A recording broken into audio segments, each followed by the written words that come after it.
రాళ్ల దాడి జనసేన పార్టీగా మేము కూడా ఖండిస్తున్నాం. ఎందుకంటే ఈ రాష్ట్రంలో కానీ ఈ దేశంలో కానీ ఏ రాజకీయ నాయకుని మీద ఏ దాడి జరిగినా, ఏ సామాన్యుని మీద దాడి జరిగినా హింసకి ఇక్కడ తావు ఉండకూడదు.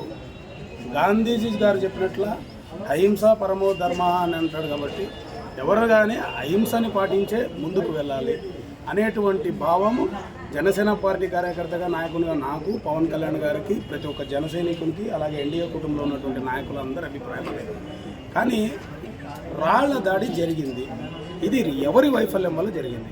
ఒక ముఖ్యమంత్రి గారు ప్రచారంకి వస్తున్నారన్నప్పుడు ఏ రకంగా ఏర్పాట్లు చేయాలి, ఇంటెలిజెన్స్ రిపోర్ట్ అనేది ఏ రకంగా ఉండాలి పోలీస్ వ్యవస్థకు అంటే దీనికి పూర్తి బాధ్యత వహించాల్సింది డీజీపీ గారు. మీరు ఎందుకంటే ఈ రాష్ట్రానికి బిగ్ బాస్, సామాన్యుడి నుంచి ప్రతి ఒక్కరికి చట్టరీత్యంగా ఒక రక్షణ కల్పిస్తున్నటువంటి పోలీస్ వ్యవస్థ దీనికి బాధ్యత తీసుకోవాలి.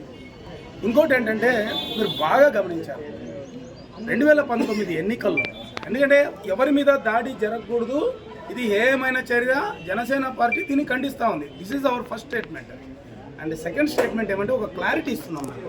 గతంలో 2019 ఎన్నికల్లో ఒక ఎయిర్పోర్ట్లో జరిగినటువంటి సీను అనేటువంటి ఒక ఎయిర్పోర్ట్లో పనిచేసేటువంటి ఒక హోటల్ స్టాఫ్ వచ్చి ఒక చిన్నగా గాయం అయితే దాన్ని